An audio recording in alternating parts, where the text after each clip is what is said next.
2024년 10월 17일 목요일 저녁 7시. 비가 내리고 있었습니다.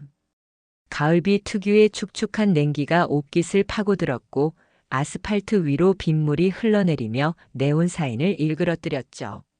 나는 IT 수리점 셔터를 내리며 긴 하루를 마무리하고 있었습니다. 42살. 7년 전 50억 빚더미에서 벗어나 이제 월 500만 원을 버는 평범한 자영업자. 잭이라고 하기엔 초라했지만 최소한 살아있었습니다. 우산을 펴고 골목을 빠져나가는데 정신병원 담장이 보였습니다. 늘 지나다니던 길이었지만 오늘따라 담장 앞 벤치에 누군가 앉아 있었어요. 비를 맞으며 웅크리고 있는 여자. 머리카락이 얼굴을 덮고 있었고 손은 무릎 위에서 무언가를 쥐고 있었죠. 그냥 지나칠 수도 있었습니다. 하지만 이상하게도 발걸음이 멈췄어요. 실례합니다. 괜찮으세요? 여자가 천천히 고개를 들었습니다. 심장이 멈추는 것 같았어요.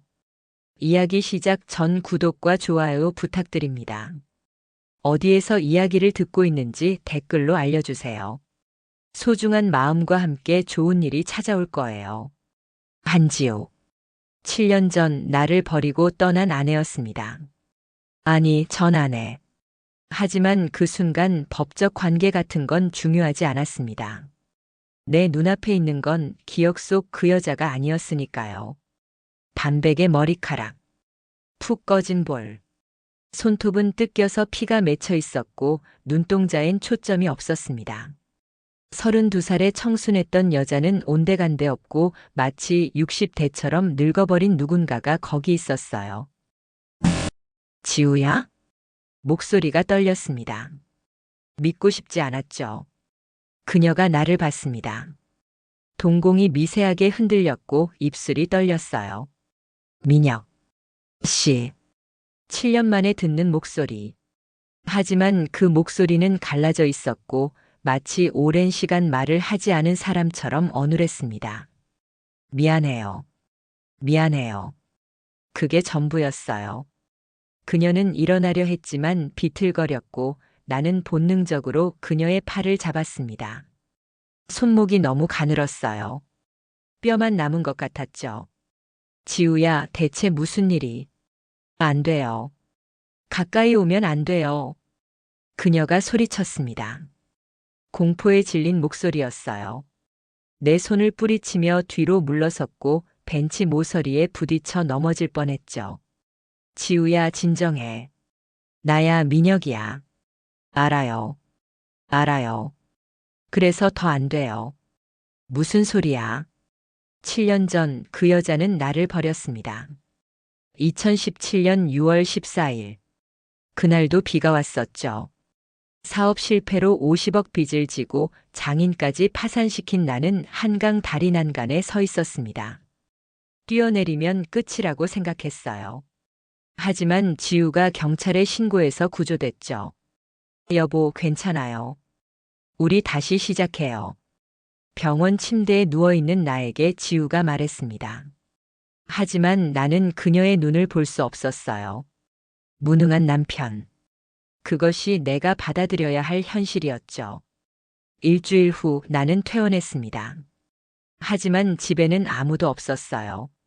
식탁 위에 봉투 하나만 놓여 있었죠. 이혼 통지서. 그리고 짧은 메모. 미안해요.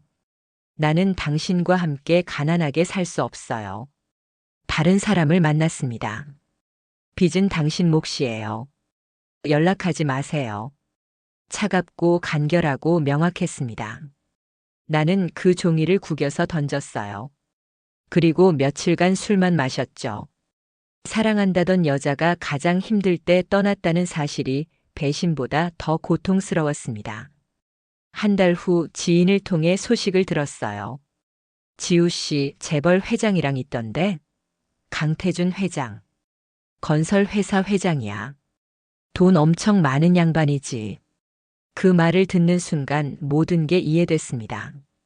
아, 그랬구나. 돈이었구나. 7년간 나는 그렇게 믿었어요. 아내는 돈 많은 남자에게 갔고 나를 버렸다고. 그 믿음이 나를 지탱하기도 했죠.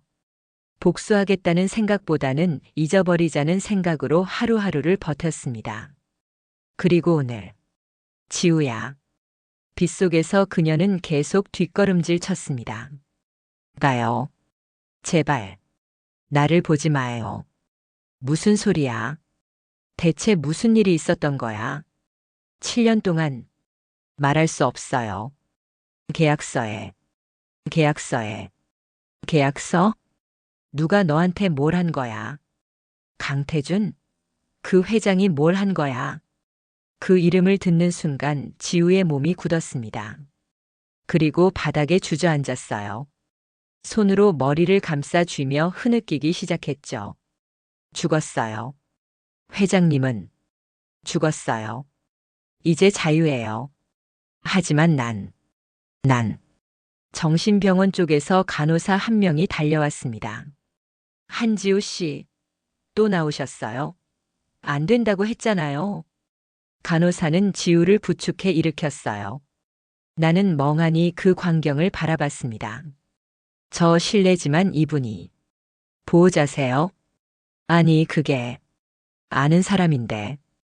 그럼 면회는 절차를 밟아주세요.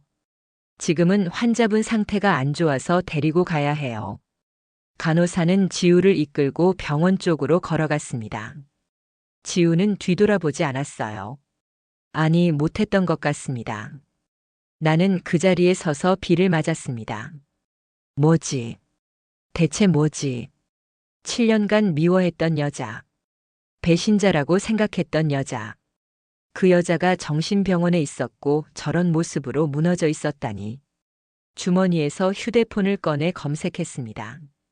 강태준 회장. 기사가 떴어요. 건설업계 거물 강태준 회장, 급성 심근경색으로 별세. 향년 65세. 사망 일자는 3개월 전이었습니다. 그리고 다른 기사.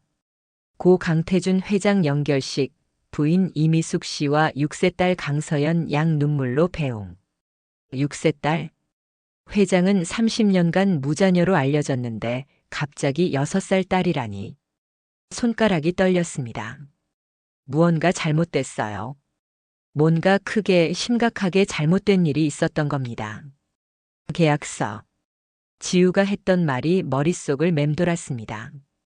나는 우산을 접고 정신병원 정문을 바라봤습니다. 7년 만에 다시 만난 아내. 아니, 7년간 내가 모르던 진실. 대체 무슨 일이 있었던 거지? 그리고 나는 왜 아무것도 몰랐던 거지? 그날 밤 나는 한숨도 자지 못했습니다. 침대에 누워 천장을 바라보며 지우의 얼굴이 계속 떠올랐어요. 반백의 머리, 뜯긴 손톱, 초점 없는 눈동자. 그리고 미안해요를 반복하던 그 떨리는 목소리. 왜 미안하다고 한 거지? 잘못한 건 그녀였잖아. 나를 버리고 떠난 건 지우였는데 왜 저렇게 무너져 있는 거야? 새벽 5시가 되어서야 나는 일어났습니다.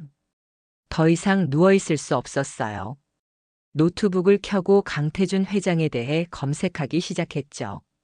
검색 결과는 많았습니다.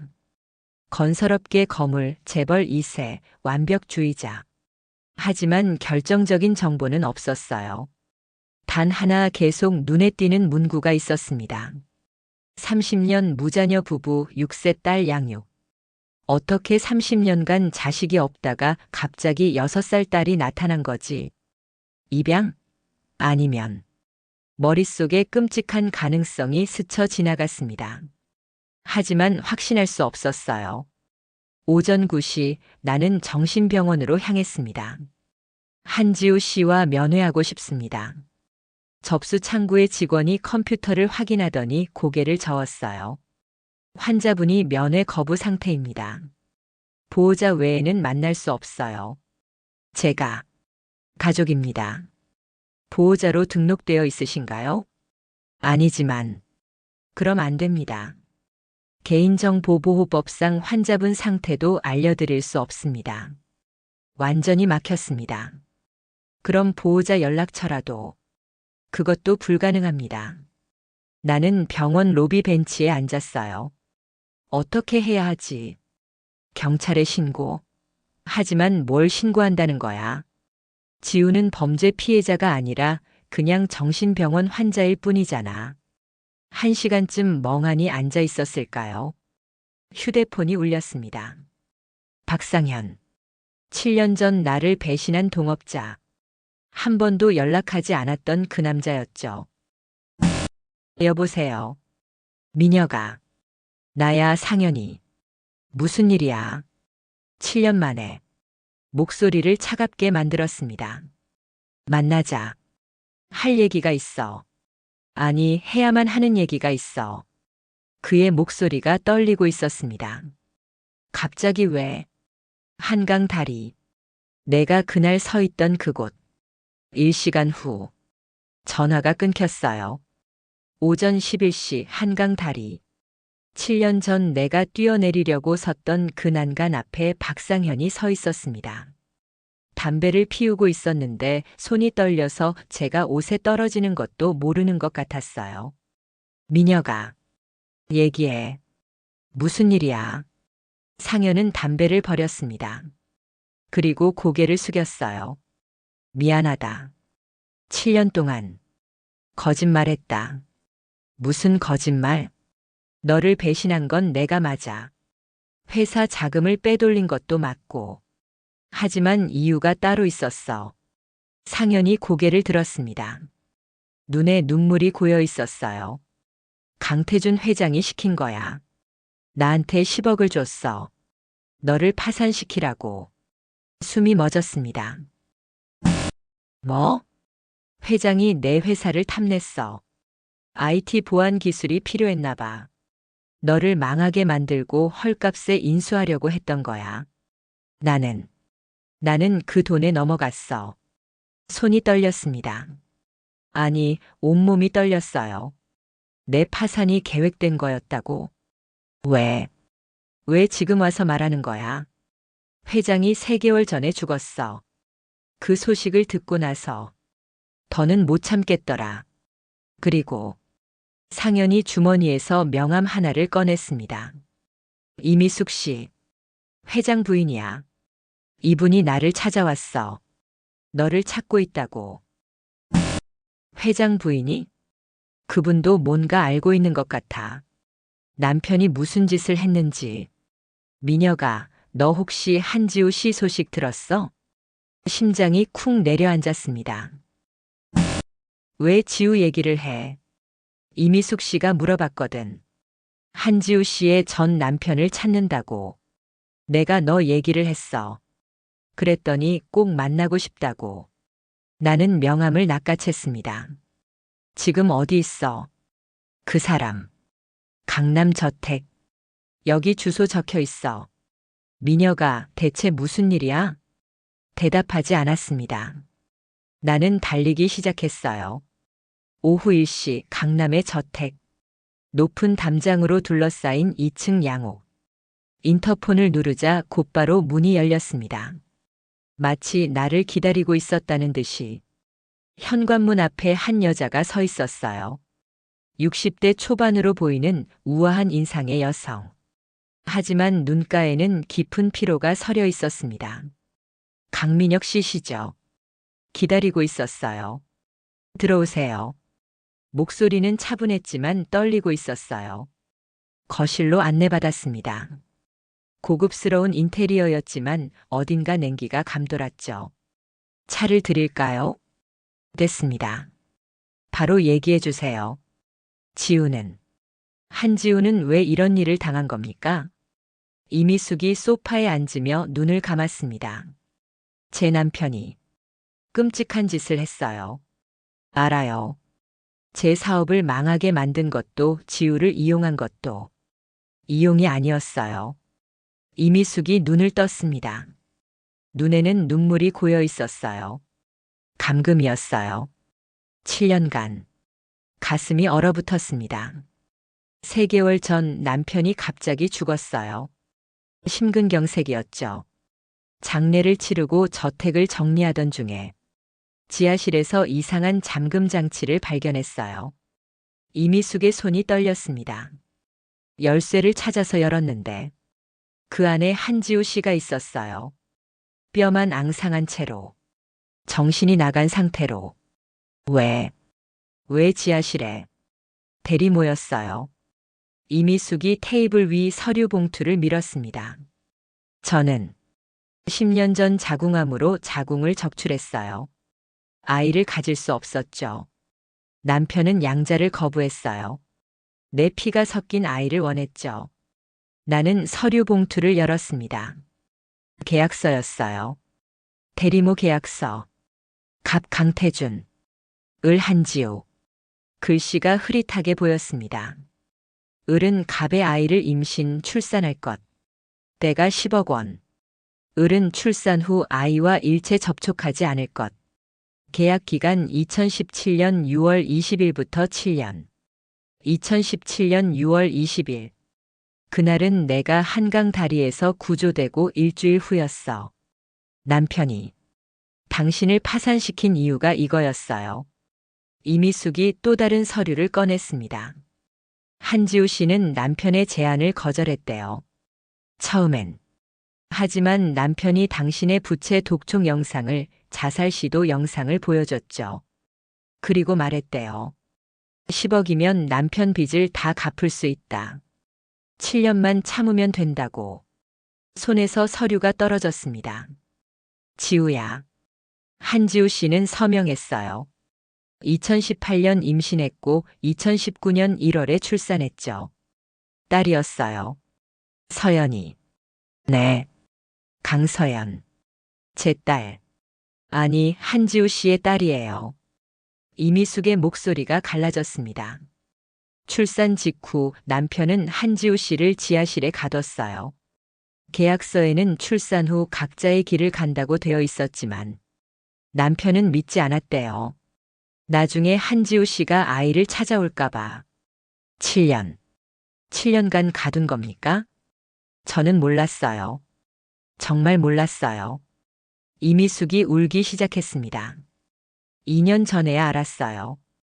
지하실에서 이상한 소리가 들려서 남편에게 물어보니 신경 쓰지 말라고만 하더군요. 저는 무서웠어요. 남편이 무서워서 더 물어보지 못했어요. 나는 주먹을 쥐었습니다. 손톱이 손바닥에 박혔어요. 그리고 남편이 죽고 나서야 구했어요. 하지만 한지우 씨는 이미 정신이 무너진 상태였어요. 왜 경찰에 신고하지 않았습니까? 소리를 질렀습니다. 한지우 씨가 거부했어요. 이미숙도 소리쳤어요. 진술을 거부했어요. 왜냐하면 계약서 위반 조항 때문이에요. 본 계약 내용을 제3자에게 누설 시 계약금 전액 반환 및 5배 배상 그리고 형사고소. 그게 50억이에요. 한지우 씨는 그 돈을 감당할 수 없어요. 그리고 그 돈은 이미숙이 또 다른 서류를 꺼냈습니다. 통장 사본이었어요. 2017년 6월 21일 한지우 씨 계좌에서 강민혁 씨 계좌로 5억 이체. 서울 대병원으로 5억 이체. 내 빚. 지우가 10억을 받아서 내 빚을 갚았던 거야. 한지우 씨는 당신을 지킨 거예요. 7년간 감금당하면서도 계약서를 지킨 이유는 당신 때문이었어요. 나는 소파에 주저앉았습니다. 지우야. 왜? 강민혁 씨. 이미숙이 내 앞에 무릎을 꿇었습니다. 저도 가해자예요. 몰랐다는 건 변명이 안 돼요. 제발. 한지우 씨를 도와주세요. 저는 이미 용서받을 수 없어요. 용서? 누가 누구를 용서해? 서연이는 어떻게 할 겁니까? 모르겠어요. 그 아이는 저를 엄마라고 부르고 있어요. 진실을 말하면 그 아이의 인생이 망가져요. 이미숙이 얼굴을 감쌌습니다. 하지만 한지우 씨는 매일 저택 근처를 배회해요. 담장 너머로 서연이를 보면서 울어요. 그 모습을 보면 제 가슴이 찢어져요. 나는 일어섰습니다. 지우를 만나야겠어요. 어디 있는지 알고 계시죠? 정신병원이에요. 하지만 면회를 거부하고 있어요. 상관없어요. 제가 설득하겠습니다. 현관으로 향하는데 이미숙이 뒤에서 말했습니다. 강민혁 씨, 만약 한지우 씨가 서연이를 원한다면 나는 뒤돌아보지 않았어요. 그건 지우가 결정할 일입니다. 저택을 나와 차에 올랐습니다. 핸들을 잡았지만 시동을 걸 수 없었어요. 손이 너무 떨렸으니까요. 7년. 7년 동안 나는 아무것도 몰랐어. 지우가 나를 위해 무엇을 희생했는지, 어떤 고통을 겪었는지, 그리고 나는 그녀를 배신자라고 생각하며 살았어. 나는 핸들에 이마를 댔습니다. 미안해, 지우야. 정말. 미안해. 그날 밤 나는 정신병원 근처를 배회했습니다. 담장 너머로 희미하게 불빛이 보였어요. 지우가 저 안 어딘가에 있겠죠. 하지만 나는 들어갈 수 없었습니다. 면회 거부. 그 두 단어가 벽처럼 막아섰어요. 왜 나를 만나지 않으려는 거야, 지우야. 휴대폰을 꺼내 이미숙의 번호를 눌렀습니다. 여보세요, 강민혁 씨. 지우를 만나게 해주세요. 보호자시잖아요. 한지우 씨가 거부하고 있어요. 저도 당신도 아무도 만나지 않겠다고. 왜요? 모르겠어요. 어쩌면 부끄러운 건지도 몰라요. 자신의 모습을 부끄럽다고? 7년간 감금당한 게 내 잘못이야?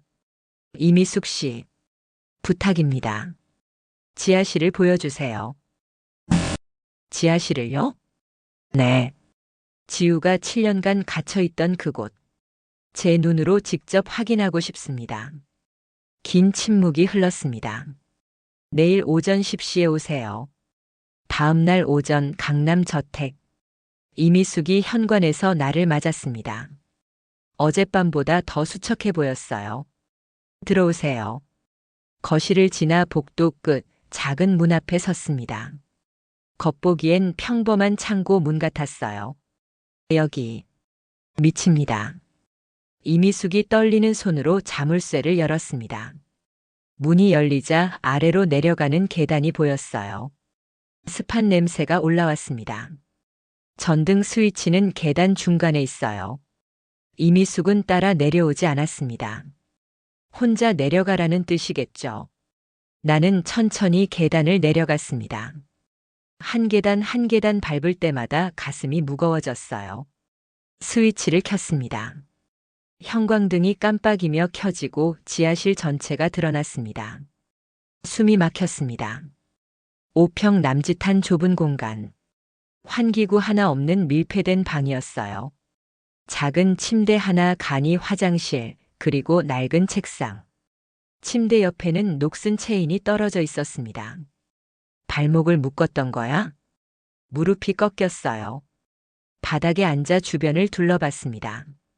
벽에 뭔가 빼곡하게 적혀 있었어요. 다가가서 보니 노트에 빼곡히 쓰인 글씨들이 있었습니다. 1일째. 서연이 잘 자라고 있을까? 50일째. 민혁이는 빚을 다 갚았을까? 행복할까? 127일째. 서연이 목소리가 듣고 싶다. 365일째. 1년이 지났다. 아직 6년 남았다. 손으로 벽을 짚었습니다. 거친 콘크리트 표면에서 지우의 절망이 느껴졌어요. 계속 읽어 내려갔습니다. 500일째. 오늘 CCTV로 서연이를 봤다. 걷기 시작했다.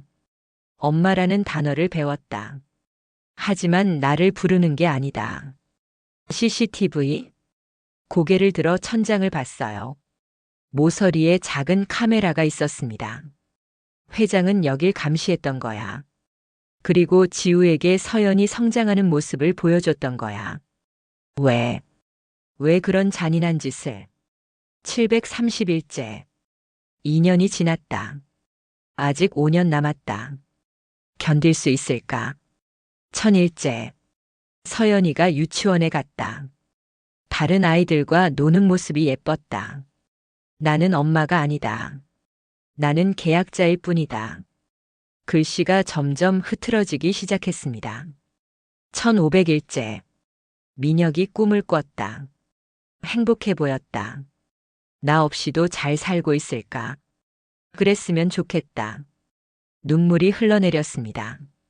지우야, 너는 나를 걱정하고 있었어. 이 지옥 같은 곳에서도. 2001째. 서연이가 피아노를 친다. 재능이 있는 것 같다. 자랑스럽다. 하지만 나는 자랑할 자격이 없다. 2547일째. 마지막이다. 계약 기간이 거의 끝나간다. 나갈 수 있을까? 아니면 영원히 여기 있을까? 그게 마지막 기록이었습니다.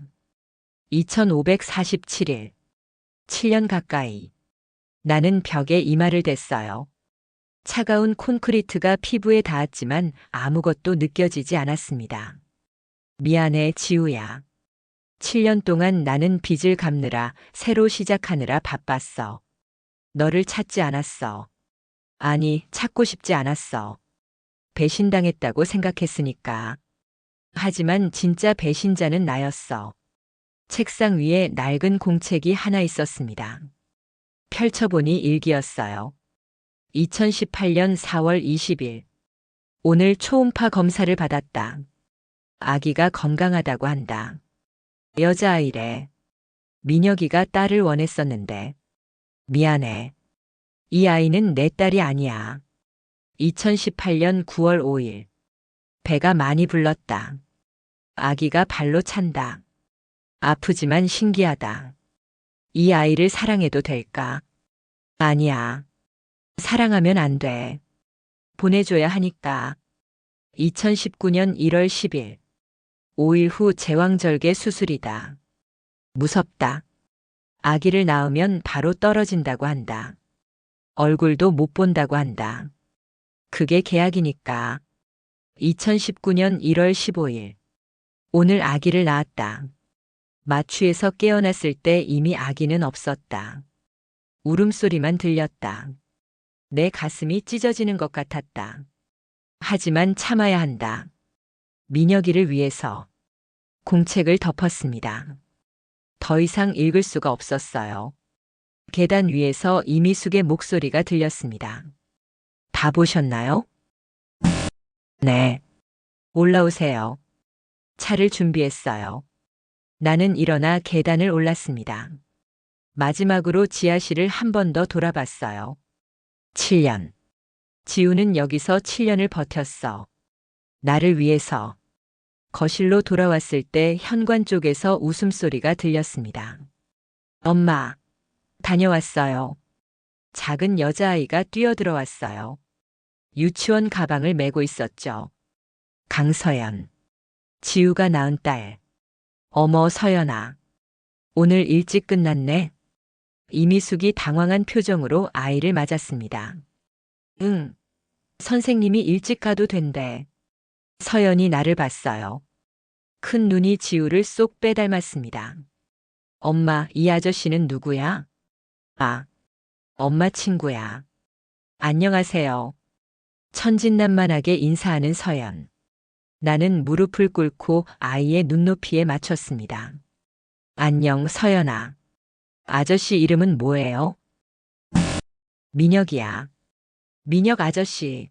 나 오늘 유치원에서 그림 그렸어요. 우리 가족. 서연이 가방에서 그림을 꺼냈어요. 엄마의 미숙, 할아버지 고인, 그리고 자신. 3명만 그려져 있었습니다. 예쁘게 그렸네. 엄마가 제일 예쁘죠? 그래. 하지만 진짜 엄마는 저 그림 속에 없어. 이미숙이 서연의 손을 잡았습니다. 서연아, 방에 가서 손 씻고 올까? 응. 서연이 2층으로 올라갔어요. 이미숙이 나를 봤습니다. 미안해요. 오늘 일찍 올 줄 몰랐어요. 괜찮습니다. 거짓말이었어요. 괜찮을 리 없잖아.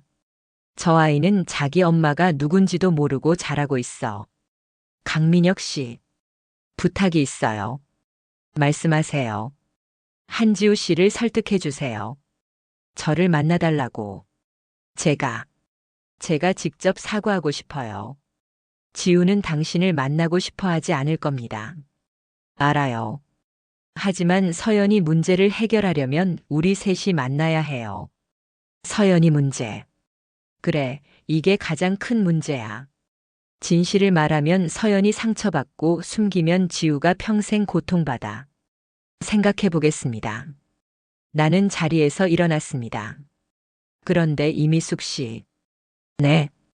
지우는 왜 매일 이 집 근처를 배회한다고 하셨죠? 서연이를 보려고요. 보기만 하나요? 다가가지는 않고요. 네. 담장 너머에서 지켜만 봐요. 서연이가 등하원할 때 마당에서 놀 때 이미숙의 목소리가 떨렸습니다. 한 번은 서연이가 담장 쪽을 봤어요. 한지우 씨와 눈이 마주쳤죠. 그런데요. 서연이가 엄마 저 아줌마 왜 울어? 라고 물었어요. 가슴이 무너졌습니다. 지우야, 너는 그렇게 멀리서 딸을 보고 있었구나. 다가가지도 못하고 엄마라고 말하지도 못하고. 알겠습니다. 제가 뭔가 방법을 찾아보겠습니다. 저택을 나와 차에 탔습니다. 백미러를 통해 2층 창문이 보였어요. 서연이 창가에 서서 손을 흔들고 있었습니다. 나도 손을 흔들어 줬어요. 그리고 시동을 걸었습니다. 정신병원으로 가야 해. 지우를 만나야 해. 면회 거부? 상관없어. 매일 가서 기다릴 거야. 문 앞에서라도 있을 거야. 지우야, 이번엔 내가 널 구할 차례야. 7년 전엔 내가 날 구했으니까. 이번엔 내가 너를 구할게. 반드시. 3일 동안 나는 매일 정신병원 정문 앞에서 기다렸습니다. 오전 9시부터 오후 6시까지. 차에 앉아서, 때로는 근처 벤치에 앉아서. 지우가 나오기를 아니면 최소한 창문 너머로라도 보이기를 바라며. 하지만 지우는 나타나지 않았어요. 간호사에게 전가를 부탁했습니다. 환자분께 전해주세요. 강민혁이 기다리고 있다고. 이미 여러 번 전했는데 만나지 않겠다고 하세요. 그래도 매일 전해주세요. 간호사는 한숨을 쉬며 고개를 끄덕였어요. 4일째 되던 날 오후 4시. 나는 정문 앞 벤치에 앉아 있었습니다. 이제 간호사들도 나를 알아보는 눈치였어요. 저 사람 또 왔네 하는 표정으로. 그때 병원 옆문이 살짝 열렸습니다. 누군가 고개를 내밀고 주변을 살폈어요. 모자를 깊이 눌러쓰고 마스크로 얼굴을 가린 여자. 하지만 나는 알아봤습니다. 지우야. 나는 벤치에서 일어나지 않았어요. 그냥 지켜봤습니다. 지우는 조심스럽게 밖으로 나와 빠르게 걸었어요. 뒤를 계속 돌아보면서 도망치는 사람처럼. 나도 따라갔습니다. 충분히 거리를 두고. 지우는 버스를 탔어요. 나도 택시를 잡아 타고 따라갔습니다. 저 버스 따라가 주세요. 기사님이 백미러로 나를 봤지만 아무 말 하지 않았어요. 30분쯤 달렸을까요? 버스는 강남의 한 주택가에서 멈췄습니다. 지우가 내렸어요. 나도 멀찌감치서 차에서 내렸죠. 지우는 어느 저택 앞에 멈춰 섰습니다. 이미숙의 집이었어요. 높은 담장. 그 앞에 서서 지우는 주변을 살폈습니다. 그리고 담장 옆 나무 뒤로 몸을 숨겼어요. 뭘 하는 거지? 나도 반대편 전봇대 뒤에 숨었습니다. 5분쯤 지났을까요? 현관문이 열리고 이미숙이 나왔습니다. 그리고 서연의 손을 잡고 있었어요. 서연아, 오늘은 유치원 끝나고 피아노 학원 가는 날이야. 알아요, 엄마. 서연이 밝게 웃으며 차에 올랐습니다. 차가 출발하자 지우가 나무 뒤에서 나왔어요. 담장 쪽으로 다가가더니 손을 담장에 얹었습니다. 그리고 고개를 숙였어요. 어깨가 떨리고 있었습니다. 울고 있구나. 나는 천천히 다가갔습니다. 지우야. 지우의 몸이 굳었습니다. 뒤돌아보더니 눈이 커졌어요. 패닉 상태였죠. 안 돼요. 왜 여기? 뒷걸음질 치더니 담장에 등이 부딪혔습니다. 진정해, 지우야. 나야, 민혁이야. 알아요. 알아요. 그래서 더 안 돼요. 왜 나를 피하는 거야? 지우는 고개를 저었습니다. 마스크 너머로 눈에 눈물이 고여 있었어요. 보면 안 돼요. 계약서에 제3자에게 말하면 안 돼요. 50억. 당신한테 피해가. 상관없어. 목소리가 커졌습니다. 50억이든 100억이든 상관없어. 나는 내가 왜 그런 선택을 했는지 알고 싶어.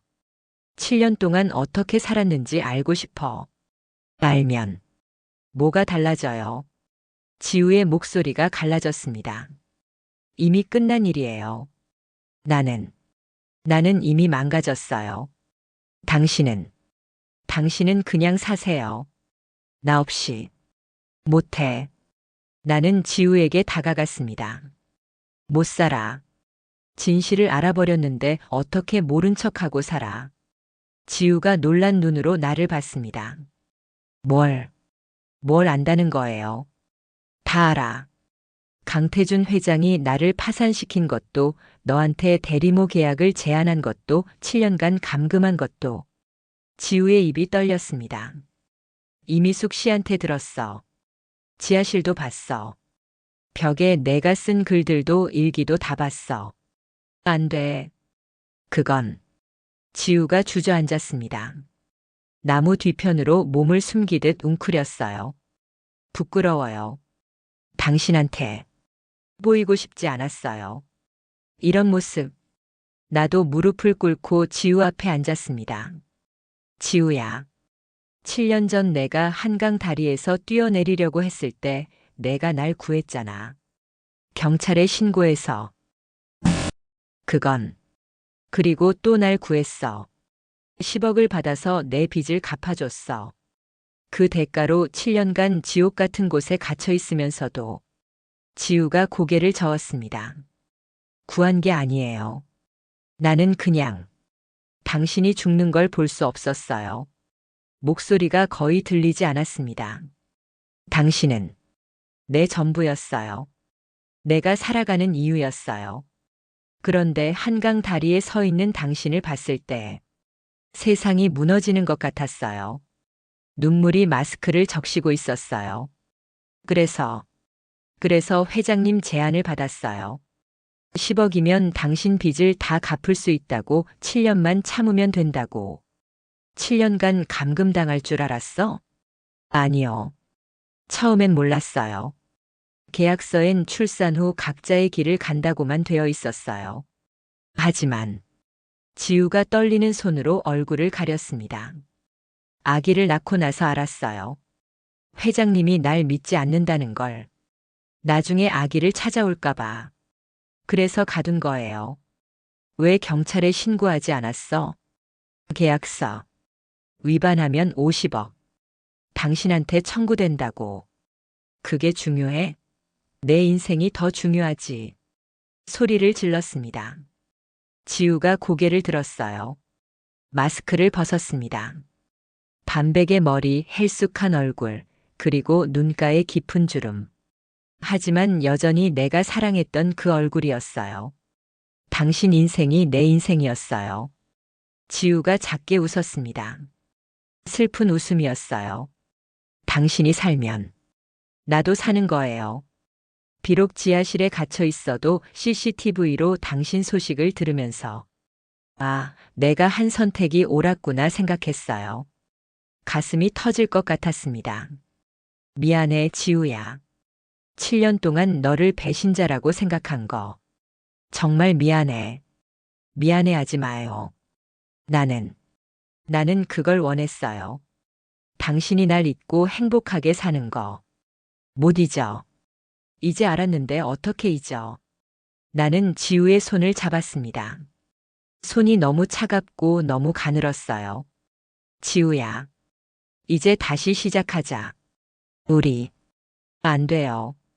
지우가 손을 빼려 했지만 나는 놓지 않았습니다. 왜? 나는 이미 망가졌어요. 당신 옆에 있을 자격이 없어요. 무슨 소리야? 그리고 지우가 담장을 바라봤습니다. 서연이, 우리 딸이 저 안에 있어요. 우리 딸. 지우가 처음으로 그렇게 불렀어요. 서연이는 행복해요. 이미숙 씨를 엄마라고 부르고 친구들도 있고 유치원도 다니고 내가 나타나면 그 아이 인생이 망가져요. 하지만 너는 엄마잖아. 아니에요. 지우가 고개를 저었습니다. 나는 계약자일 뿐이에요. 10억을 받고 아기를 낳은 대리모일 뿐이에요. 그렇게 생각하지 마. 사실이잖아요. 지우가 처음으로 목소리를 높였습니다. 나는 서연이를 안아본 적도 없어요. 출산하고 눈 떴을 때 이미 없었어요. 울음소리만 들었어요. 단 한 번도 만져보지 못했어요. 눈물이 주르르 흘러내렸습니다. 그런데 어떻게 엄마라고 할 수 있어요?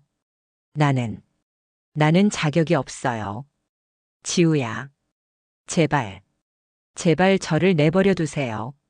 나는 이렇게 멀리서 보는 것만으로도 충분해요. 서연이가 웃는 모습, 뛰어노는 모습, 그것만으로 충분해요. 그때 저택 쪽에서 차 소리가 들렸습니다. 이미숙의 차가 돌아온 거였어요. 지우가 황급히 일어났습니다. 가야 해요. 들키면 안 돼요. 지우야, 잠깐만. 하지만 지우는 이미 뛰기 시작했어요. 골목 모퉁이를 돌아 사라졌습니다. 나는 그 자리에 서서 담장을 바라봤어요. 차에서 서연이 내렸습니다. 엄마, 오늘 피아노 선생님이 잘한다고 칭찬했어. 정말? 우리 서연이 대단하네. 이미숙과 서연이 집 안으로 들어갔습니다. 나는 지우가 서 있던 자리를 봤어요. 담장에 손자국이 희미하게 남아 있었습니다.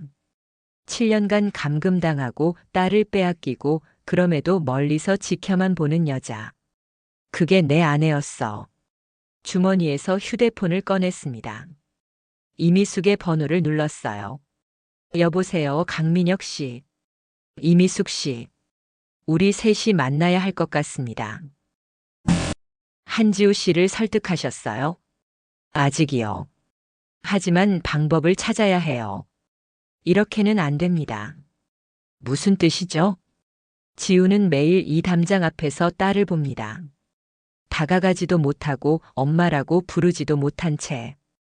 이게 정상입니까? 이미숙이 한숨을 쉬었습니다. 알아요. 저도 알아요. 하지만 어떻게 해야 할지 모르겠어요. 생각해 보겠습니다. 일단 제가 지우를 다시 설득해 볼게요. 전화를 끊고 골목을 바라봤습니다. 지우가 사라진 방향. 지우야, 이번엔 도망갈 수 없어. 7년 전엔 내가 날 구했잖아. 이번엔 내 차례야. 반드시 널 구할 거야. 우리가 함께할 방법을 찾을 거야. 어떻게든. 나는 5일 동안 계획을 세웠습니다. 지우를 설득하는 것만으로는 부족했어요. 이미숙도 서연이도 모두가 준비되어야 했죠. 하지만 어떻게? 진실을 말하면 서연이 상처받고 숨기면 지우가 평생 고통받아. 답이 없었습니다. 그날 오후 나는 다시 이미숙의 저택을 찾았어요. 들어오세요. 이미숙은 나를 거실로 안내했습니다. 커피를 내오면서 조용히 물었어요. 한지우 씨는 만나셨나요? 네. 담장 앞에서. 역시. 이미숙이 한숨을 쉬었습니다. 매일 오시나 봐요. 제가 서연이를 데리고 나갈 때마다 멀리서 보이거든요. 이미숙 씨, 제안이 있습니다. 말씀하세요. 지우에게 서연을 만나게 해주세요. 이미숙의 손이 멈췄어요. 커피잔이 살짝 흔들렸죠. 무슨 말씀이세요? 지우는 7년간 감금당했습니다. 딸을 낳았지만 단 한 번도 안아보지 못했어요. 이제라도 만나게 해주세요. 안 됩니다. 즉각적인 거절이었어요. 서연이는 아직 6살이에요. 진실을 알면 혼란스러워할 겁니다. 그리고 이미숙이 나를 똑바로 봤습니다. 저는 7년간 그 아이를 키웠어요. 밤새 열이 날 때 간호했고 첫걸음을 뗄 때 손을 잡아줬고 유치원에서 울 때 달래줬어요. 저도 엄마예요. 목소리가 떨렸습니다. 법적으로는 당신이 엄마입니다. 하지만 생물학적으로는 지우가 엄마예요. 그럼 어떻게 하자는 겁니까? 서연이한테 가서 내 진짜 엄마는 따로 있어라고 말하자는 거예요? 아니요. 진실을 말하자는 게 아닙니다. 나는 잠시 숨을 고르고 말했어요. 우연을 가장하자는 겁니다. 서연이가 지우를 엄마 친구 정도로 알게 하는 거죠. 가끔 만나고 이야기 나누고 그렇게. 그게 한지우 씨한테 도움이 될까요? 엄마라고 부르지도 못하면서 딸을 만나는 게 지금보다는 나을 겁니다. 담장 밖에서 몰래 보는 것보다는. 이미숙은 대답하지 않았습니다. 한참을 고민하더니 고개를 저었어요. 강민혁 씨 마음은 이해합니다. 하지만 서연이를 생각하면. 그때 현관 쪽에서 소리가 들렸습니다. 엄마, 나 유치원 끝났어. 서연이었어요. 이미숙이 놀라 일어섰습니다. 어머, 오늘 선생님이 일찍 보내주셨나 보네. 서연이 거실로 뛰어들어왔어요. 나를 보더니 환하게 웃었습니다. 아, 민혁 아저씨, 또 왔어요? 그래, 서연아. 엄마 친구 맞아요? 응, 그렇지. 서연이 가방을 내려놓고 창가로 갔습니다.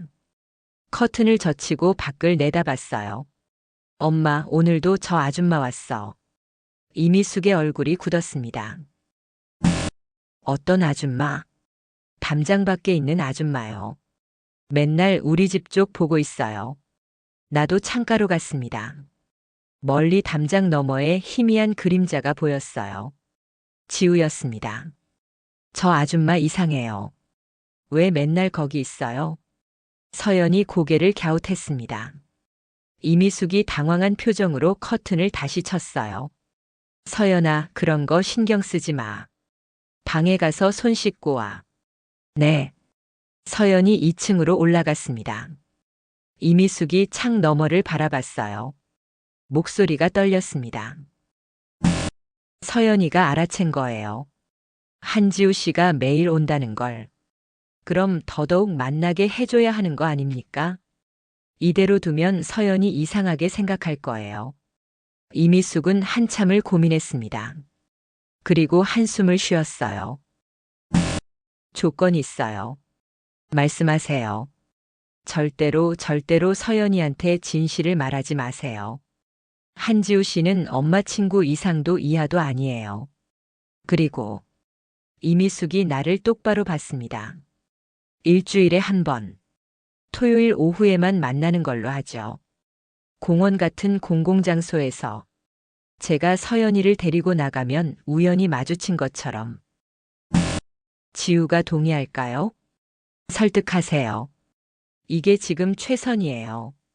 그날 저녁 나는 정신병원 근처에서 지우를 기다렸습니다. 9시쯤 되자 지우가 조심스럽게 나왔어요.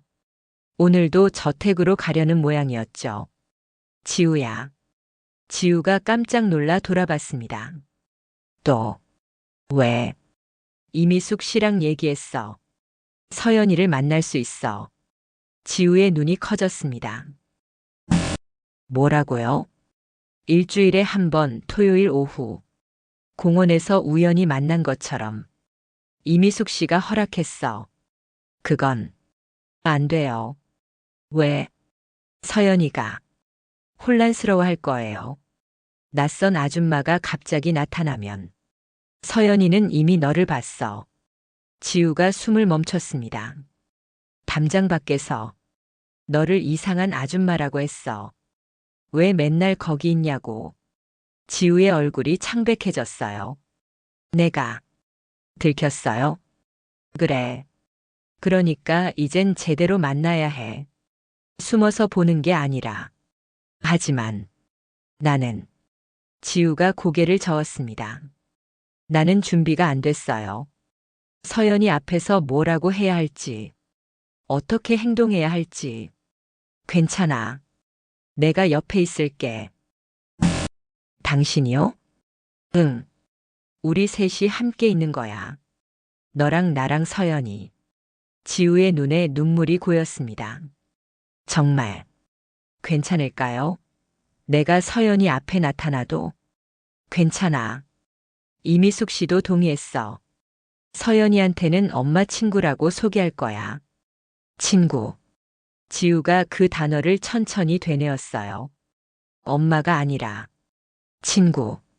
지금은 그게 최선이야. 나중에 서연이가 크면 그때 진실을 말해도 돼. 언제? 모르겠어.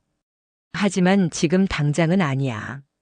지우는 한참을 고민했습니다. 그리고 천천히 고개를 끄덕였어요. 알겠어요. 만나볼게요. 정말? 네. 단 한 번이라도. 서연이 목소리를 가까이서 듣고 싶어요. 손을 잡아보고 싶어요. 목소리가 떨렸습니다. 고마워, 지우야. 나는 지우를 안으려 했지만 지우가 한 발 물러섰어요. 아직은 안 돼요. 나는 아직 준비가. 알았어. 천천히 하자. 토요일 오후 3시. 한강공원 잔디밭. 나는 벤치에 앉아 기다렸습니다. 지우는 벤치 반대편 나무 아래 서 있었어요. 모자를 깊이 눌러쓰고 손을 꼭 쥐고 멀리서 이미숙과 서연이 걸어오는 모습이 보였습니다. 서연이 강아지 풍선을 들고 뛰어오고 있었어요. 엄마, 저기 벤치 있어. 저기서 쉬자. 그래, 서연아. 이미숙이 내 쪽을 봤습니다. 눈으로 신호를 보냈죠. 준비됐어요? 나는 고개를 끄덕였습니다. 서연이 벤치 근처에 왔을 때 나는 일어났어요. 서연아. 아, 민혁 아저씨. 여기서 뭐 해요? 산책하고 있었어. 서연이도 산책 나왔구나? 네. 오늘 강아지 풍선 샀어요. 서연이 풍선을 자랑스럽게 보여줬습니다. 그때 지우가 천천히 다가왔어요. 나는 지우를 보며 말했습니다. 지우야. 여기 웬일이야? 연기였지만 목소리가 떨렸어요. 지우도 떨리는 목소리로 대답했습니다. 산책. 나왔어요. 서연이 지우를 올려다봤습니다. 아저씨 친구예요? 응. 아줌마는 아저씨 친구야. 서연이 고개를 갸웃했어요. 그리고 갑자기 말했습니다. 아, 우리 집 앞에 있던 아줌마. 지우의 몸이 굳었습니다. 서연아. 이미숙이 황급히 말했지만 서연이 계속했어요. 맞아요. 맨날 담장 밖에서 우리 집 보던 아줌마. 맞죠? 지우는 대답할 수 없었습니다. 입술만 떨리고 있었어요. 서연아, 실례야. 그런 말하는 거 아니야. 이미숙이 서연을 제지했지만 서연은 순수한 눈으로 지우를 봤습니다. 아줌마, 왜 맨날 거기 서 계셨어요? 우리 집이 예뻐요? 지우의 눈에서 눈물이 흘러내렸습니다. 예뻐요. 정말. 예뻐요. 집이요? 아니, 너희 집에 있는 예쁜 게. 말을 잇지 못했어요. 서연이 웃으며 손을 내밀었습니다. 그럼 이제 담장 밖에서 보지 말고 우리 집에 놀러 와요. 엄마, 이 아줌마 우리 집에 초대해도 돼요? 이미숙이 당황한 표정으로 나를 봤어요. 나는 지우를 봤습니다. 지우는 서연의 작은 손을 멍하니 바라보고 있었어요. 그리고 천천히, 아주 천천히 그 손을 잡았습니다. 처음으로 딸의 손을 잡는 순간이었어요. 지우의 입에서 흐느낌이 흘러나왔습니다. 고마워. 서연아. 그 후 3주 동안 우리는 매주 토요일 공원에서 만났습니다. 처음엔 기적 같았어요. 지우가 서연의 손을 잡고 그네를 밀어주고 함께 웃는 모습. 7년간 꿈꿔온 순간이었죠. 하지만 나는 점점 이상한 징조를 느끼기 시작했습니다. 두 번째 만남. 서연이 지우에게 그림을 보여줬어요. 지우 아줌마, 이거 봐요. 우리 가족. 그림엔 이미숙과 서연 그리고 고인이 된 할아버지. 지우의 손이 떨렸습니다. 예쁘다, 서연아. 이게 엄마고 이게 나예요. 서연이 신나게 설명했지만 지우는 그림에서 눈을 떼지 못했어요. 그 그림 속에 자신은 없었으니까요. 세 번째 만남. 서연이 아이스크림을 떨어뜨렸습니다. 으앙, 내 아이스크림. 갑자기 울기 시작했어요. 서연아, 괜찮아. 아줌마가 새로 사줄게. 지우가 다가갔지만 서연이 더 크게 울었습니다. 엄마, 엄마가 사줘. 지우 아줌마 말고. 이미숙이 황급히 서연을 안았어요. 서연아, 괜찮아. 엄마가 여기 있어. 서연은 이미숙 품에서 금방 진정했습니다. 지우는 멀찌감치 서서 그 모습을 봤어요. 손은 허공에 붕 떠 있었고 얼굴은 창백했죠. 나는 지우에게 다가갔습니다. 지우야, 괜찮아. 아이들은 다 그래. 아니에요. 지우가 작게 말했습니다. 서연이는 나를 필요로 하지 않아요. 엄마가 있으니까. 네 번째 만남. 그날은 바람이 많이 불었어요. 서연이 연을 날리고 싶다고 했고 우리는 함께 넓은 잔디밭으로 갔습니다. 지우 아줌마도 연 날려봤어요? 응. 엄청 옛날에. 그럼 같이 날려요. 서연이 지우 손을 잡고 뛰었어요. 연이 하늘로 올라갔습니다. 서연이 환호했죠. 하지만 갑자기 바람이 세게 불었습니다. 연줄이 지우 손에서 빠져나갔고 연은 나무에 걸렸어요. 아, 내 연. 서연이 울상을 지었습니다. 미안해, 서연아. 아줌마가 잘못 잡아서. 지우의 목소리가 떨렸어요. 엄마가 해줄게. 엄마가 잘할 수 있어. 이미숙이 연줄을 받아 능숙하게 조정했습니다. 연은 금방 나무에서 빠져나왔어요. 와, 엄마 최고. 서연이 이미숙을 안았습니다. 지우는 그 자리에 서서 자신의 손을 바라봤어요. 떨리고 있었죠. 나는 그때 알았습니다. 지우가 무너지고 있다는 걸. 다섯 번째 만남 전날 밤. 지우에게서 전화가 왔습니다. 민혁 씨, 내일 못 갈 것 같아요. 왜? 무슨 일이야? 나는 서연이한테 아무것도 해줄 수 없어요. 목소리가 갈라져 있었어요. 무슨 소리야? 서연이 너무 좋아하잖아. 아니에요. 서연이가 좋아하는 건 새로운 아줌마일 뿐이에요. 나를 필요로 하는 게 아니에요. 지우야, 나는 불안정해요. 손이 떨려요. 잠도 못 자요. 서연이 앞에서 웃으려고 애쓰는데 얼굴 근육이 안 움직여요. 흐느끼는 소리가 들렸습니다. 나는 엄마가 될 수 없어요. 이미 망가졌어요. 포기하지 마, 지우야. 시간이 필요한 거야. 시간이 지나도 나는 나아지지 않아요. 오히려 더 힘들어져요. 서연이를 볼 때마다 내가 빼앗긴 7년이 머릿속에 떠올라요. 미안해요. 내일 혼자 가세요. 나는 못 가요. 전화가 끊겼습니다. 다섯 번째 토요일. 나는 혼자 공원에 나갔어요. 이미숙과 서연에게 설명해야 했으니까. 지우 아줌마는요? 서연이 주변을 둘러보며 물었습니다. 아줌마가 몸이 안 좋아서 오늘은 못 왔어. 아파요? 많이 아파요? 응, 좀. 서연이 잠시 슬픈 표정을 지었지만 곧 밝게 웃었어요. 그럼 아줌마한테 편지 써야겠다. 빨리 나으라고. 그리고 이미숙 손을 잡고 놀이터로 뛰어갔습니다. 나는 벤치에 앉아 그 모습을 봤어요. 서연은 괜찮았어요. 지우가 없어도. 아니, 어쩌면 지우가 없는 게 더 편한지도 몰랐죠. 그날 저녁 나는 정신병원을 찾아갔습니다. 한지우 환자 면회 신청합니다. 환자분이 면회 거부 중이에요. 알아요. 그래도 전해주세요. 간호사가 내선 전화를 걸었어요. 잠시 후 놀랍게도 허락이 떨어졌습니다. 3층 면회실로 오래요. 면회실. 지우는 창가에 서 있었어요. 뒷모습만 봐도 많이 수척해진 게 느껴졌습니다. 지우야. 지우가 천천히 돌아봤습니다.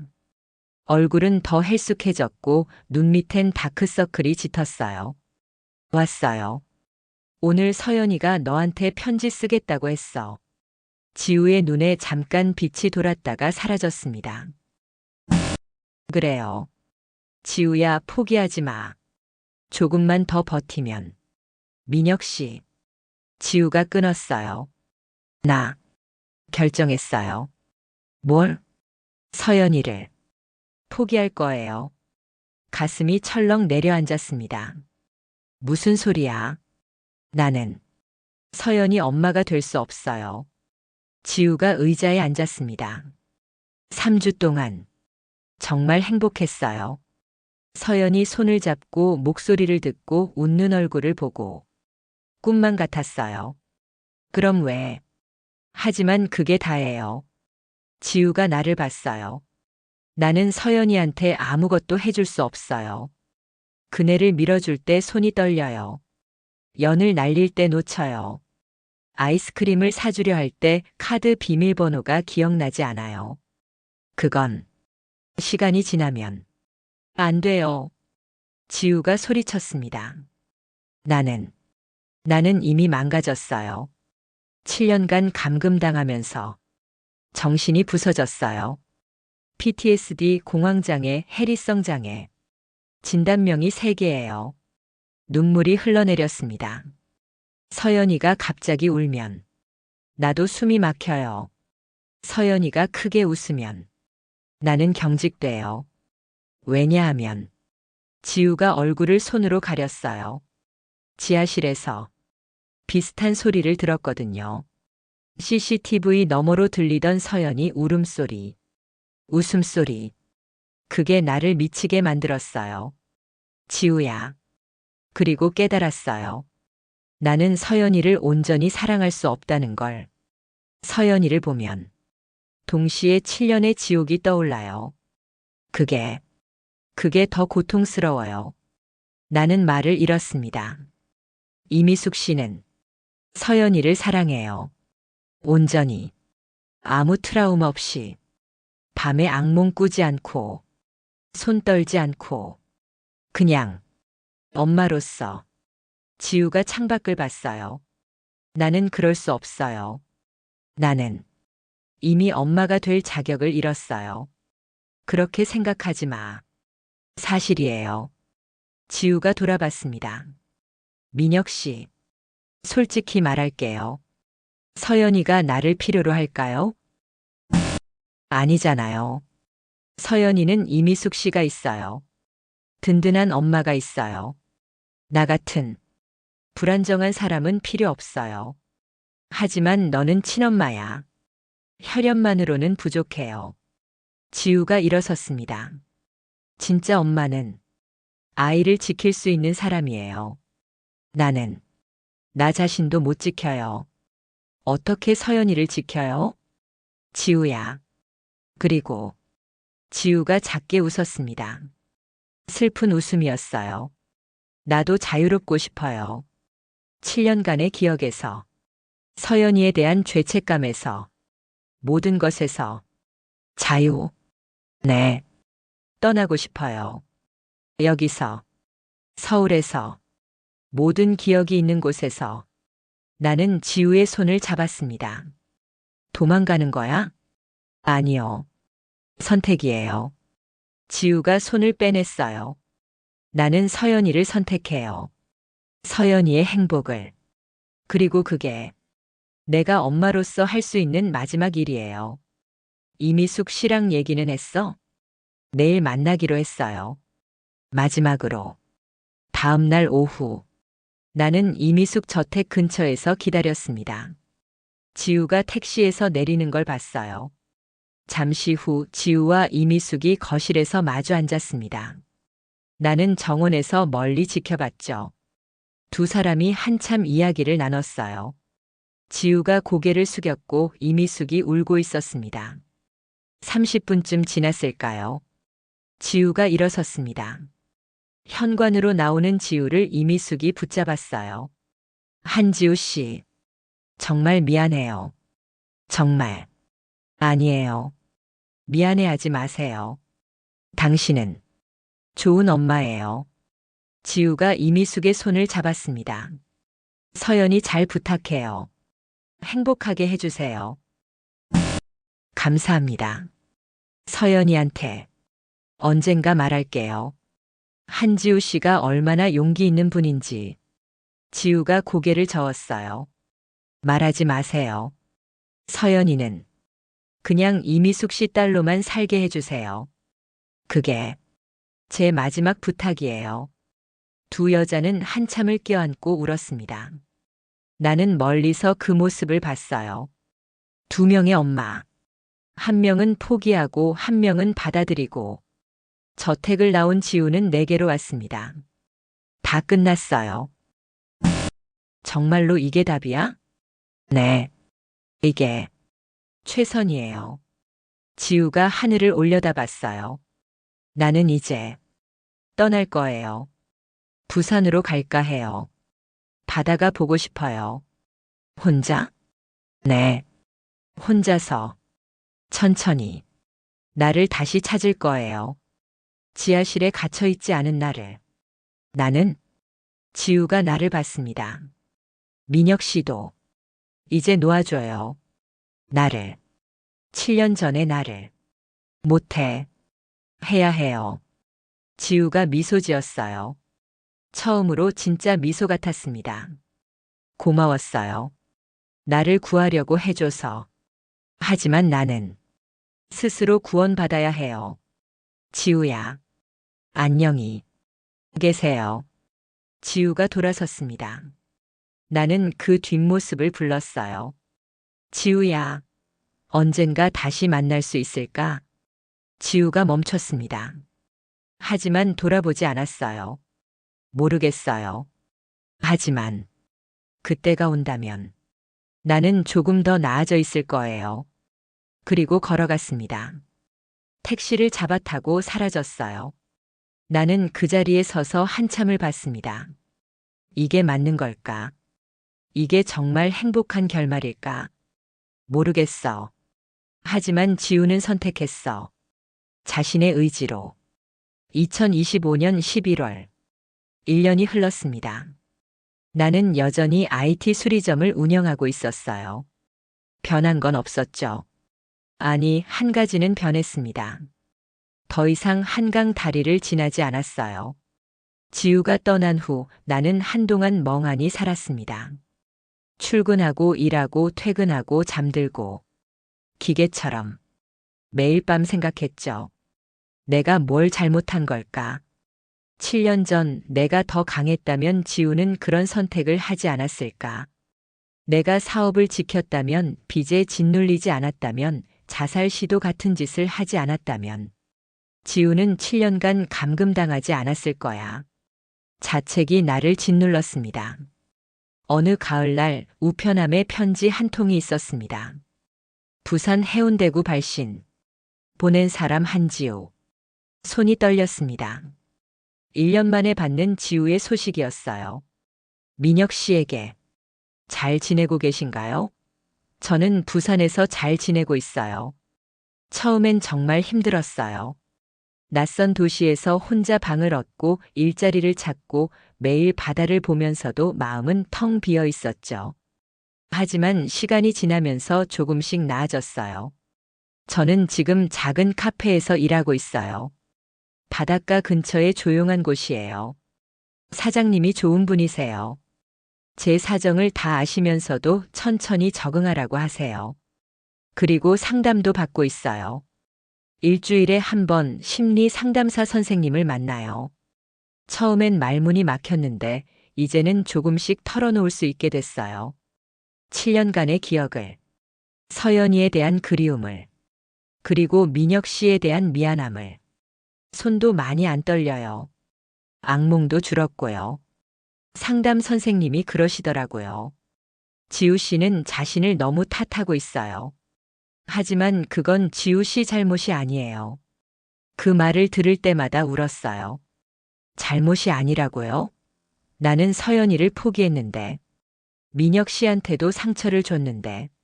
하지만 선생님은 계속 말씀하세요. 선택한 거예요. 스스로를. 그게 용기예요. 민혁 씨, 전 아직도 모르겠어요.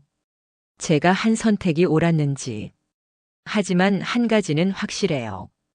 여기 와서 조금씩 제가 돌아오고 있어요.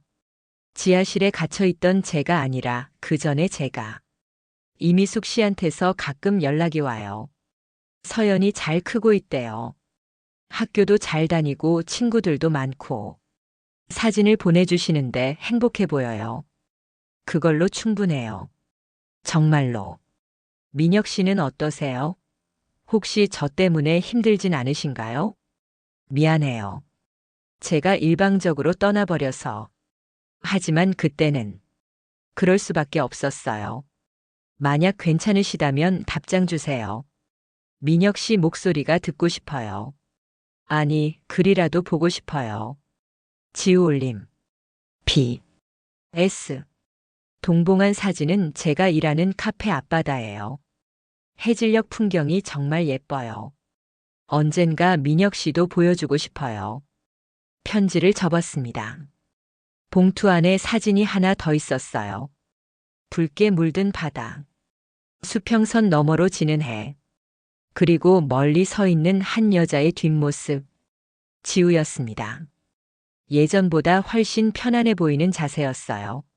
나는 한참을 그 사진을 바라봤습니다. 잘 지내고 있구나, 지우야. 그날 밤 나는 답장을 썼습니다. 지우야. 편지 고마워. 내가 잘 지내고 있다니 다행이야. 나도. 솔직히 힘들었어. 내가 떠난 후 한동안 뭘 해야 할지 몰랐어. 가게 일을 하면서도 계속 내 생각이 났어. 괜찮은지, 밥은 먹는지, 혹시 아프진 않은지. 그리고 자책도 많이 했어. 7년 전 내가 더 강했다면 내가 그런 희생을 하지 않았을 거라고. 내 무능함이 널 그 지옥으로 보낸 거라고. 하지만 요즘은 조금 달라졌어. 내가 한 선택을 존중하려고 해. 내가 서연이를 포기한 게 아니라 서연이를 위해 최선을 선택한 거라고 생각하려고 해. 그리고 나 자신도 용서하려고 해. 7년 전의 나를. 약했던 나를. 지우야, 우리 다시 시작할 수 있을까? 너와 나. 7년의 빚도 죄책감도 상처도 다 내려놓고. 천천히. 내 속도로. 내 속도로. 답장 기다릴게. 민혁. 그 후 6개월 동안 우리는 편지를 주고받았습니다. 처음엔 조심스러웠어요. 안부만 묻고 일상만 나누고. 하지만 점점 깊어졌죠. 민혁 씨에게. 오늘 상담 시간에 민혁 씨 얘기를 했어요. 선생님이 물으시더라고요. 그분을 아직도 사랑하세요? 저는 대답할 수 없었어요. 사랑일까요? 아니면 죄책감일까요? 아니면 의존일까요? 하지만 한 가지는 확실해요. 민혁 씨 편지를 받으면 가슴이 뛰어요. 손글씨를 보면 마음이 따뜻해져요. 이게 뭘까요? 지우. 지우야. 나도 몰라. 이게 사랑인지 습관인지 아니면 그냥 서로에 대한 연민인지. 하지만 한 가지는 확실해. 너 없는 하루하루가 너무 길어. 내 편지를 기다리는 시간이 가장 행복해. 이게 뭐든 계속하고 싶어. 민혁. 민혁 씨. 오늘 카페 사장님이 그러시더라고요. 지우 씨, 요즘 표정이 밝아졌어요. 좋은 일 있어요? 저는 아무 말도 못했어요. 하지만 거울을 보니 정말 그렇더라고요. 웃고 있었어요. 민혁 씨 때문인 것 같아요. 지호. 2026년 5월. 봄이 왔습니다. 나는 지우에게 전화를 걸었어요. 편지가 아니라 처음으로 목소리로. 여보세요? 지우의 목소리였습니다. 1년 반 만에 듣는 목소리. 지우야. 나야. 민혁 씨. 목소리가 떨렸어요. 보고 싶어. 저도요. 이번 주말에 갈게. 부산으로. 진짜요? 응. 내가 일하는 카페. 거기서 만나자. 네.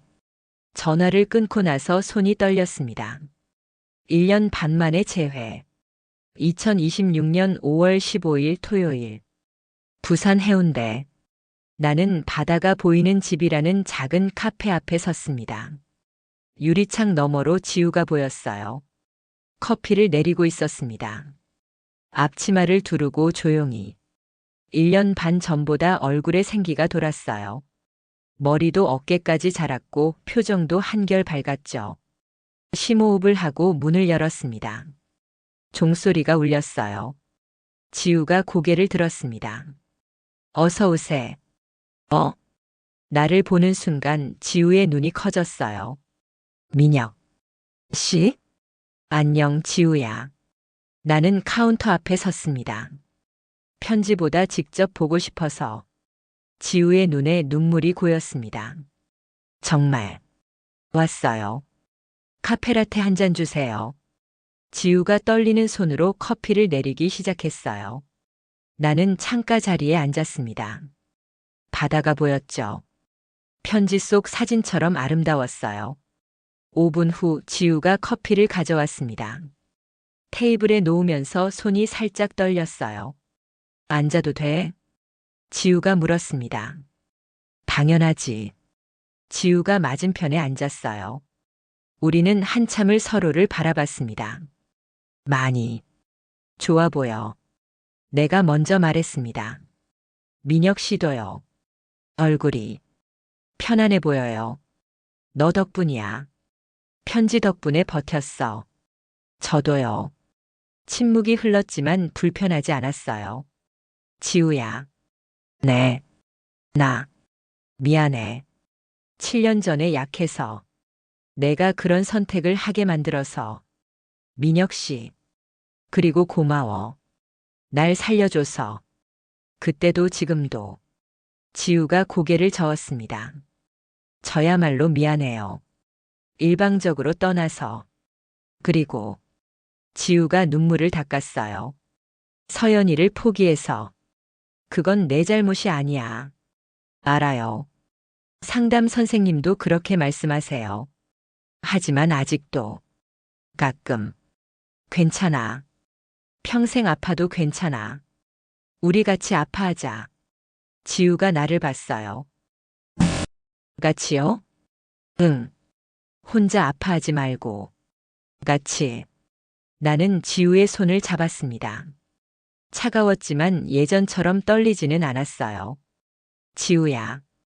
우리 다시 시작할 수 있을까? 천천히. 조급하지 않게. 지우가 한참을 생각하더니 고개를 끄덕였습니다. 해볼게요. 무서우면서도. 하고 싶어요. 무서운 게 당연해. 나도 무서워. 민혁 씨도요? 응. 또 잃을까봐. 또 내가 아파할까봐. 지우가 내 손을 꽉 쥐었습니다. 안 떠날게요. 이번엔. 안 도망갈게요. 나도. 절대 놓지 않을게. 그날 저녁 우리는 해변을 걸었습니다. 지우는 신발을 벗고 파도에 발을 담갔어요. 시원해요. 웃으며 말하는 지우. 7년 전에 봤던 그 미소 같았죠. 지우야. 네. 행복해? 지우가 잠시 생각하더니 대답했어요. 완전히는 아니에요. 아직도 악몽 꾸고 가끔 손 떨리고 서연이 생각하면 울고. 그래도 지우가 나를 봤습니다. 조금씩 나아지고 있어요. 그리고 민혁 씨가 있어서 조금 덜 무서워요. 나도 그래. 우리는 나란히 바다를 봤습니다. 해가 지고 있었어요. 붉은 노을이 수평선을 물들였죠. 민혁 씨, 응? 우리 잘 될까요? 모르겠어. 하지만 해보자. 실패해도 괜찮아. 다시 일어서면 되니까. 지우가 내 팔을 잡았습니다. 무섭지만 해볼게요. 같이. 네. 같이.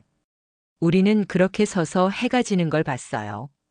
완벽한 행복은 아니었습니다.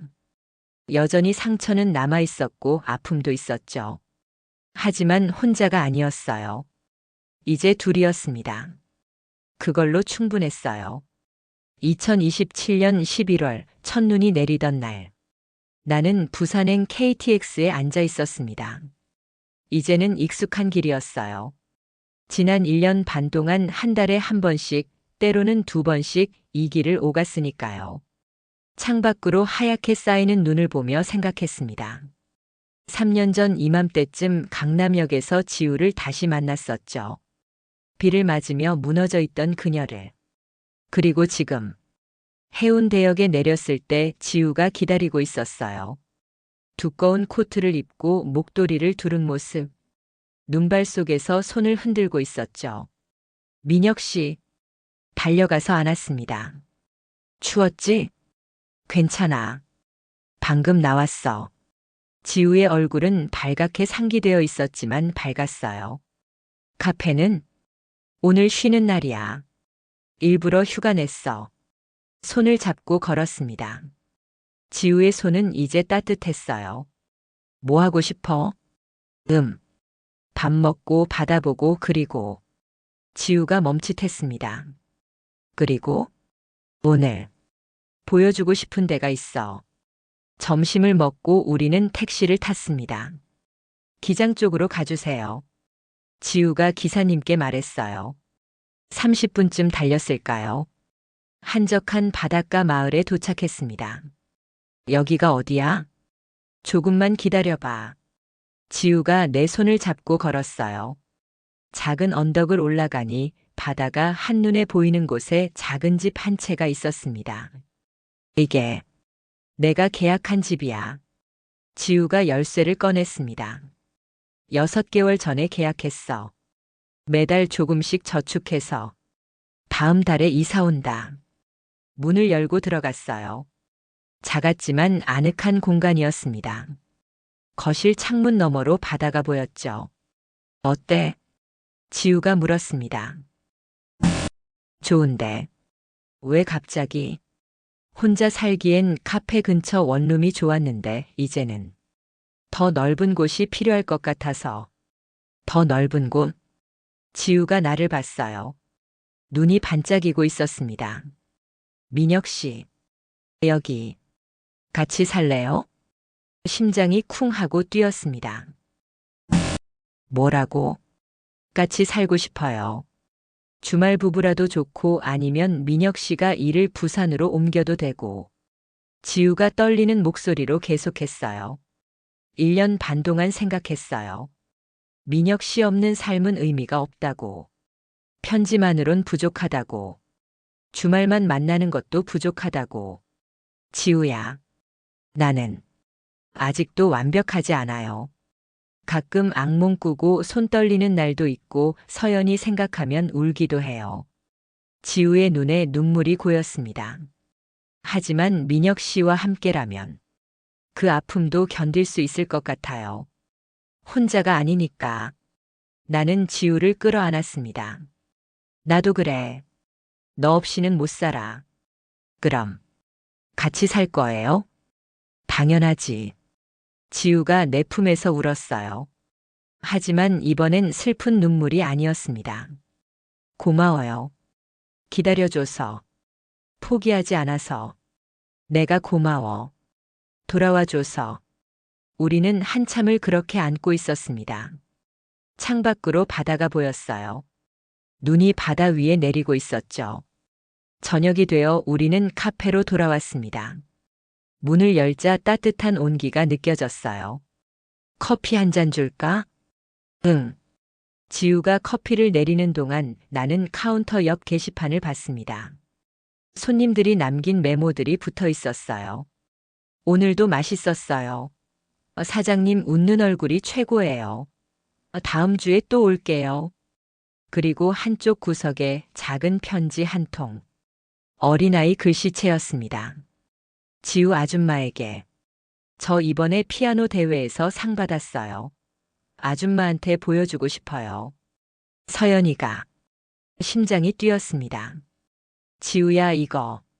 지우가 돌아보더니 미소 지었어요. 아, 그거. 2주 전에 받았어. 답장은? 당연히 했지. 축하한다고 자랑스럽다고. 지우가 커피를 건네며 말했습니다. 서연이는 잘 크고 있어. 이미숙 씨가 정말 좋은 엄마야. 나보다 훨씬. 너도 엄마야. 아니야. 지우가 고개를 저었습니다. 나는 서연이를 낳은 사람일 뿐이야. 진짜 엄마는 매일 밥 먹이고 재우고 학교 보내고 아플 때 간호하는 사람이야.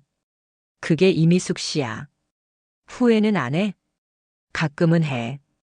지우가 솔직하게 말했어요. 서연이 얼굴 보고 싶을 때, 목소리 듣고 싶을 때, 안아주고 싶을 때. 그럴 때는 후회도 돼. 하지만 이게 맞는 것 같아. 서연이는 행복하고 이미숙 씨도 좋은 엄마고 나는 여기서 내 삶을 살고 있어. 지우가 내 손을 잡았습니다. 그리고 민혁 씨가 있어. 그걸로 충분해. 정말? 응. 정말로. 밤 10시. 우리는 해변을 걸었습니다. 첫눈은 그쳤지만 바닷바람은 여전히 차가웠어요. 민혁 씨. 응?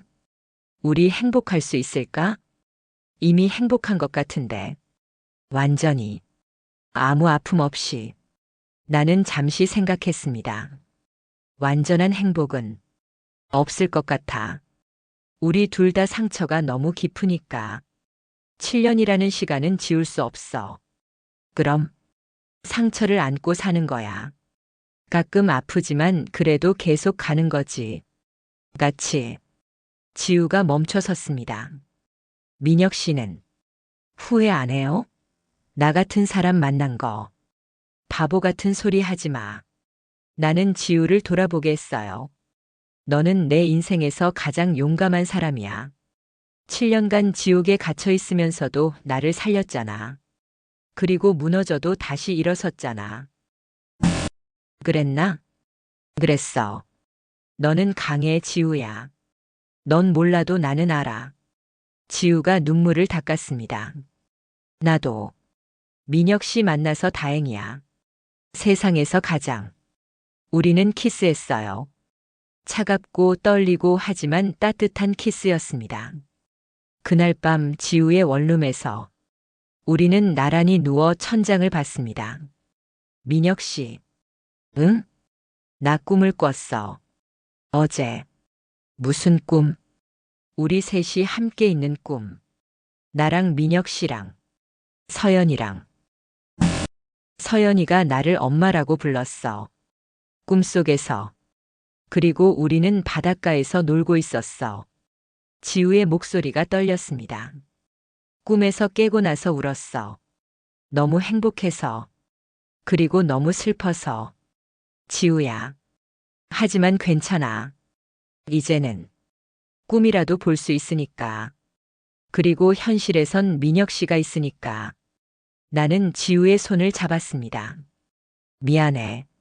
내가 더 해줄 수 있는 게 없어서. 아니야. 민혁 씨가 해준 게 제일 많아. 포기하지 않고 찾아와 준 것. 그게 제일 큰 거야. 지우가 나를 봤어요. 우리 잘 살자. 아픔도 있고 상처도 있지만 그래도 행복하게. 그래. 같이. 2027년 12월 24일 크리스마스 이브. 나는 서울 아파트를 정리하고 있었습니다. 다음 주에 부산으로 완전히 이사하기로 했거든요. IT 수리점은 후배에게 넘겼고 부산에서 작은 일을 시작할 예정이었어요. 짐을 정리하다가 오래된 상자를 발견했습니다. 열어보니 10년 전 사진들이 나왔어요. 지우와 결혼했을 때, 신혼여행 갔을 때 행복했던 순간들. 그 사진 속 우리는 아무것도 몰랐죠. 앞으로 어떤 일이 벌어질지. 하지만 모르는 게 행복이었을까요? 아니, 지금이 더 행복한 것 같아요. 상처도 알고 아픔도 알고 그래서 더 소중히 여기게 된 지금. 휴대폰이 울렸습니다. 지우였어요.